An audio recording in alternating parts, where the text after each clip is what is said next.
I found that they're barely ghosts. The ghost of a dream that I'm still living visits me when I close my eyes.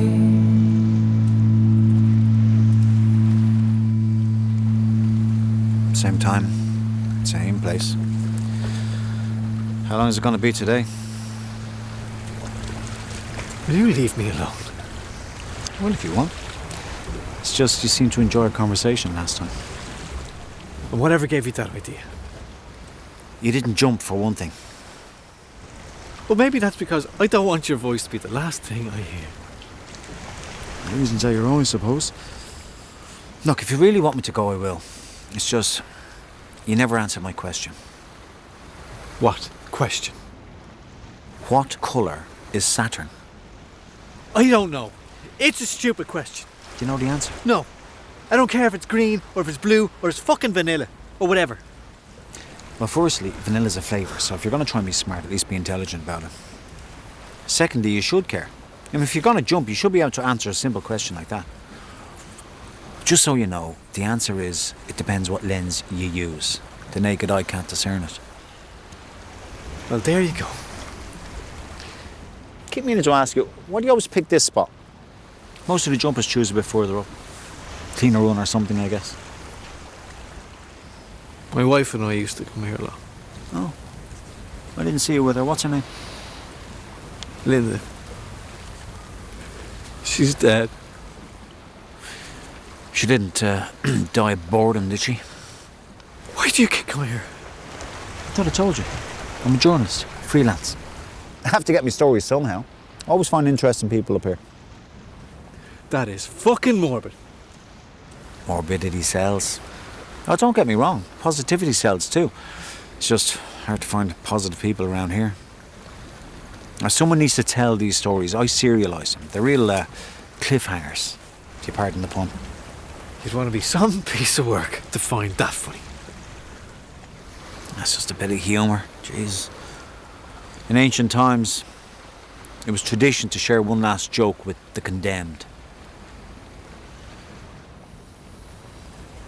And how many jokes have you shared up here? A few. Well, I'm in no mood for jokes. I just want to be left alone. You know, I'll say this. You're not particularly likeable. No. No. And you're not very sympathetic either. Well, I'm not looking for sympathy. A good thing too, because you're very unsympathetic. I mean, your self-pity alone, Jesus. Maybe you should just jump. Thanks for the input. You know what I think? I think I have you figured out. You're a bit like chips. Bland. Real bland like. Now, everyone says they love chips, but what they actually mean is they love chips with salt and vinegar. Have you ever met anyone who says they just like chips? But that's you all over. You're like the chips that someone forgot to put the salt and vinegar on. And you've been like that your whole life. Now it's too late for you. You've gone cold. And the thing about cold chips is, no matter how much salt and vinegar you put on them, they still taste shit. And you know where they end up? In the bin. With the rest of the rubbish. Well, at least I didn't spend my life taunting people in their final moments. I'm not taunting you, I'm just telling you what you want to hear. I had a colleague once, did this before me. Really nice guy. He'd come up here every night, and if he spotted a jumper, he'd try to talk him down. Never worked. They were always polite, they'd thank him. Some of them said they'd even recommend him to a friend. But in the end, they always jumped. And every time they did, a little piece of him went with them. Now, one night, he comes up, he's all alone, there's no one around. And he thought, fuck it. And he jumped himself. That's the day it changed for me. I've been coming up here ever since. But I don't try to talk him down. It's easier that way. It would be easier if you weren't here at all. But I am here. And I don't know why. You've already told me the answer to your stupid fucking riddle. What are you expecting me to pour my heart out about fucking About Lydia? It's Linda. And she's none of your fucking business. Have you got a picture of her? Oh! Why? We're on the subject. It'd be nice to put a face to the name. Oh.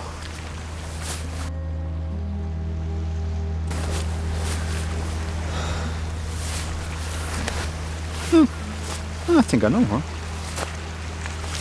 How could you possibly know? I've seen her around here.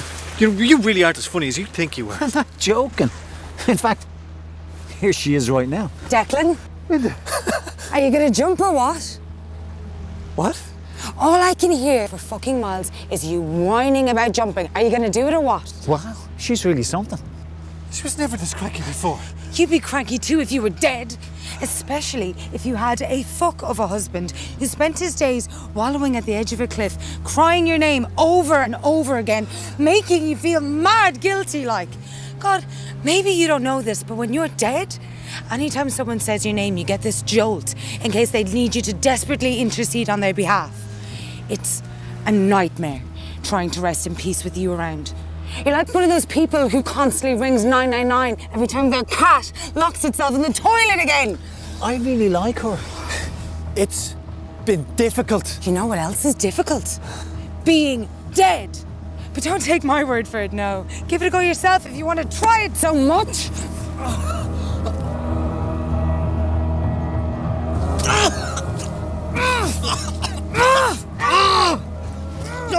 Stop!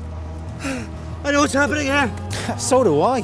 You married a psychopath. No, you're not her.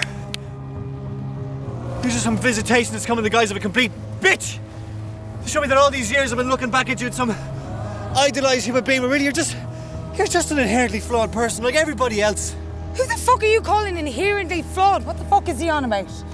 And you, I don't know if you're some weird guardian angel, if you really are a complete prick that circles people in their final moments, but fucking hearing those words come out of your mouth, it makes them seem less dangerous, more petty. So thank you. If you want to know what the colour Saturn is,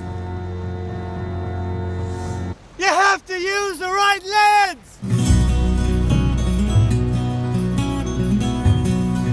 Now that's all sorted. Did someone mention chips earlier? I'm fucking starving. Chips are on me, guys.